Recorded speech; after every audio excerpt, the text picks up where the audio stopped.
In the commentary by Master Shenua, he didn't explain this deeper meaning. They are just like ordinary people who are advised not to touch money because they believe the precept has a good reason for it.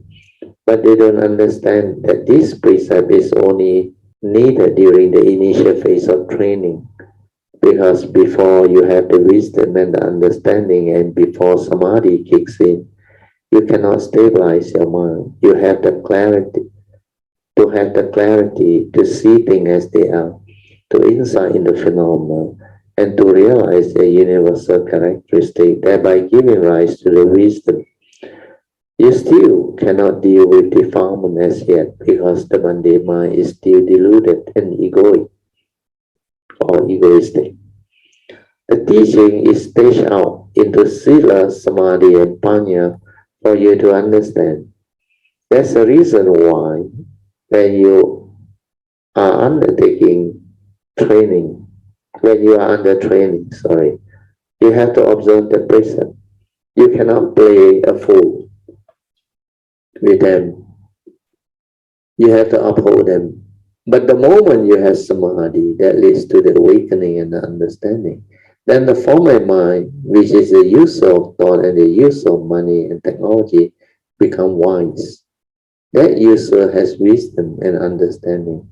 That thought become the right thought, and money become wholesomeness. And technology can be put to good use.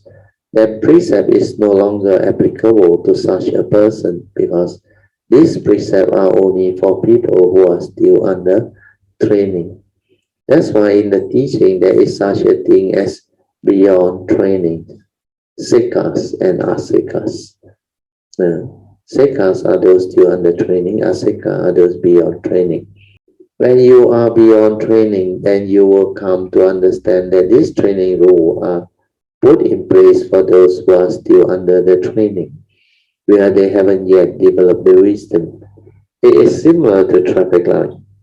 When does the government introduce traffic lights? Of course, everybody knows that it's to regulate the traffic. So their purpose and intent is to regulate traffic.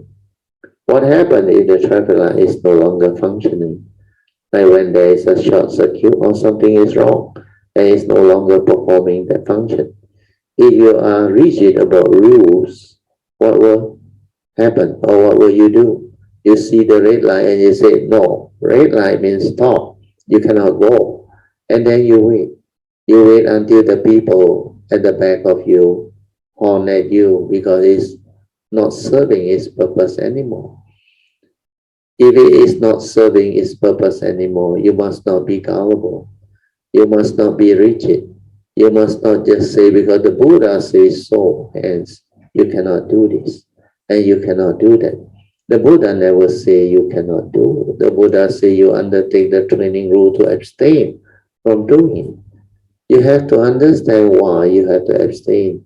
It's because evil lead to evil and downfall. That's why you cannot do it. Then the abstinence from money is the same. There is a big difference between abstinence from touching money and their five precepts. Even though the precept says you have to abstain from accepting or touching money, it does not mean that when you touch money, you have committed negativity of karma. This is because it is not like the first precept. When you kill or harm, you have violated the precept. But if you use the money negatively, then only you have violated the karmic law. Do you understand? The precept on money is needed when one is under training because the moment you touch or accept money before you have the samadhi and the wisdom, they can be tempted to use it out of greed and delusion, leading to negativity of karma. Similarly, when you understand this, you will understand why the precepts are phrased in such a way. You will always see the last few words. Veramani sekha padang samadhiyami. It means I undertake the training rule to abstain from doing something.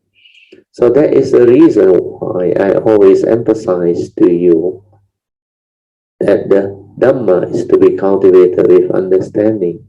Meditation is to be developed or done with understanding. Why do you take the precepts or keep the precepts? Why do you take refuge? Why do you do the puja? All this need understanding. And when you understand, you will do it well.